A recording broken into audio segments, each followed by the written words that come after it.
faire le point média, voici le visage des trois grands vainqueurs de la nuit dernière. Pep Guardiola, Manchester City, Pirlo, Juventus, Koeman, le FC Barcelone. Les trois balises de notre revue de presse aujourd'hui, avec le premier, l'entraîneur espagnol de Manchester City, qui a battu Manchester United dans le grand derby, demi-finale de la Carabao Cup hier soir, victoire 2-0 des Citizens qui rejoindront Tottenham le 25 avril prochain pour la grande finale face à José Mourinho. Un homme au cœur de cette demi-finale, c'est lui, le défenseur central John Stones.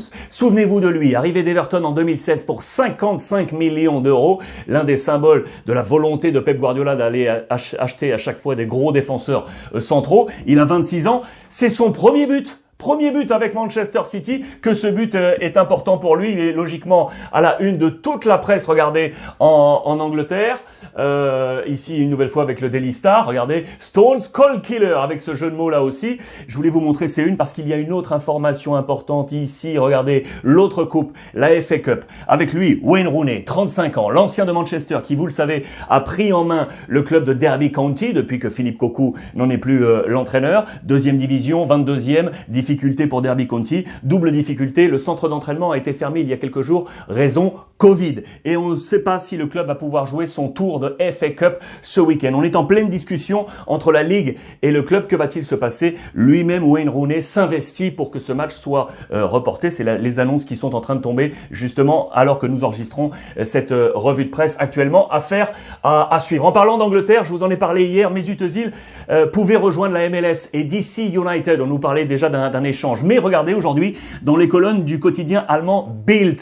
Et si Özil devenait le voisin de Erdogan, la Turquie. Erdogan, le dirigeant turc, vous le savez, on connaît les rapprochements entre les deux hommes. On voit ici une petite photo d'ailleurs qui avait été postée, une autre en 2018 qui avait fait que Mesut Özil avait reçu bon nombre d'attaques, notamment au sujet de la politique menée par Erdogan dans son pays. Une attaque qui avait poussé d'ailleurs l'ami Mesut Özil à tirer un trait sur ses caps de sélection allemande. Il avait décidé d'arrêter sa carrière internationale. Il ne joue plus, vous le savez, avec Arsenal depuis maintenant le 7 mars 2019. Il a aujourd'hui 32 ans. On le disait en contact avec la MLS, mais vraisemblablement, voilà, la Turquie pouvait l'intéresser. Regardez ce qu'il a posté sur les réseaux sociaux. Ça, c'est sur Instagram. Le Bosphore, le pont ici d'Istanbul, qui sépare, vous le savez, la zone orientale et occidentale d'Istanbul. Et ce petit message de Mesut Özil avec le drapeau turc, throwback, y revenir,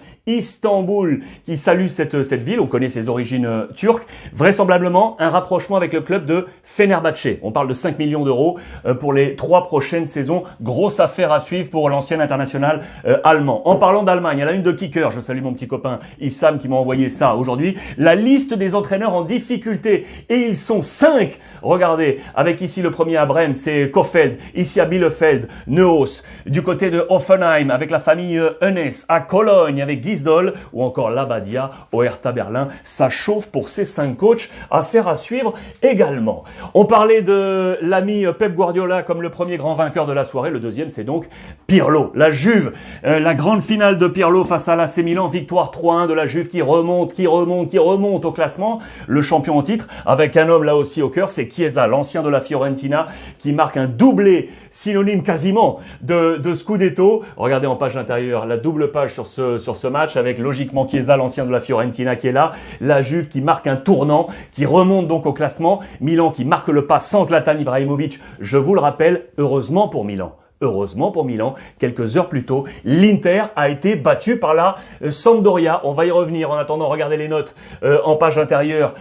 Côté AC Milan, moins bon que d'habitude, notamment Théo Hernandez, le Français qui était très très attendu. Il n'a pris qu'un 5 sur 10. Regardez l'ensemble de ces notes côté AC Milan. Les notes principales fortes, elles sont du côté de la Juve, logiquement. 7,5 sur 10 pour Pirlo, 8 donc pour Chiesa. Match moyen selon nos confrères pour Cristiano Ronaldo. On est à 5 sur 10. Rabiot, finalement titulaire, le Français a pris un 6.5. Très bon match également de Chesney à 7.5. Voilà pour les notes de la Gazzetta dello Sport. L'incidence, comme je vous l'ai dit au classement, c'est que Milan va rester leader parce que l'Inter a été battu. Toujours un point d'avance, mais regardez, la Juve remonte à la 4e place. Attention à la AS Roma, les amis. Attention à Rome, qui est ici 3e avec 33 points. Juste pour rappel, la saison passée, Milan comptait 16 points de moins à la même époque. Était alors 10e du championnat, alors que la Juve était était deuxième avec 6 points de plus par rapport à ses 30 points cette saison. C'est en train de bouger dans ce haut du tableau. L'Inter, comme je vous l'ai annoncé,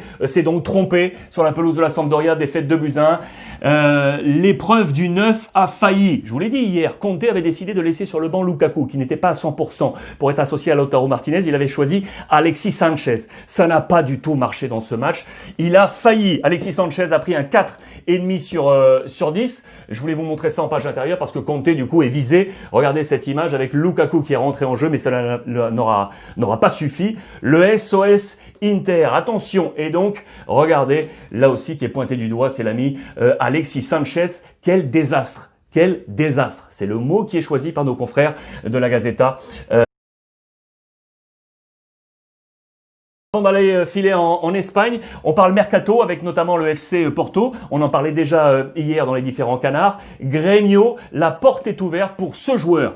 Pepe, 23 ans, brésilien, attaquant. Ça devrait se faire direction le FC Porto. Côté Sporting, le leader, avec un ancien de la maison. Il a grandi du côté du Sporting. Il est passé notamment à Nuremberg, vendu par le Sporting. Nuremberg qu'il a prêté à Braga. Et du coup, le Sporting aimerait bien maintenant le récupérer parce qu'il est en train de marcher. C'est lui, c'est Yuri Medeiros. Il a 26 ans, c'est un attaquant de flanc également.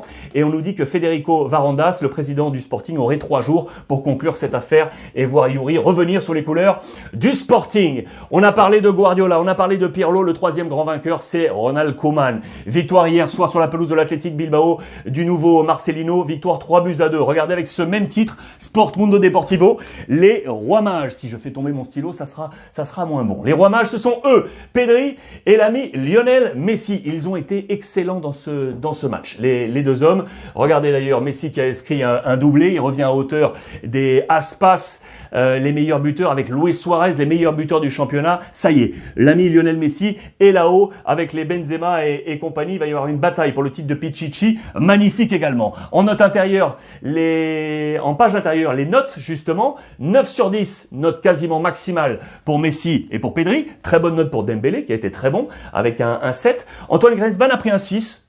Il a pris un 6. Regardez, on nous dit qu'il n'a pas marqué, mais il a travaillé et assisté, donné une passe décisive dans ce match. Il a reçu de bonnes notes pour gagner des points dans le plan de Ronald Koeman. Il était d'ailleurs de retour comme titulaire, intéressant. Et donc le Barça qui enfin revient dans la zone Champions League. Voilà, intéressant pour les Catalans. À Madrid, on va noter quoi? On va noter le Cornellazo, le jeu de mots avec le club de Cornella, Segunda B, 3e division, qui a fait tomber le leader, l'Atlético Madrid, en coupe. L'Atlético est éliminé de la Coupe d'Espagne avec cette défaite. Attention à Cholo Simeone. En page intérieure, on parle du Real Madrid avec la prolongation de contrat de Sergio Ramos. Une nouvelle épreuve pour Zidane. On nous le présente comme tel et on nous avance les 10 épreuves qu'a dû subir Zinedine Zidane depuis son retour en mars 2019 à la tête du Real Madrid. Je vous laisse le temps de regarder tout ça avec le calvaire d'Eden Hazard, les soirées difficiles avec notamment, on s'en souvient, Kroos qui avait sauvé Zizou à Istanbul, les défaites en Ligue des Champions face à Manchester City, le titre finalement en Liga. Voilà, toutes ces étapes qu'a réussi à passer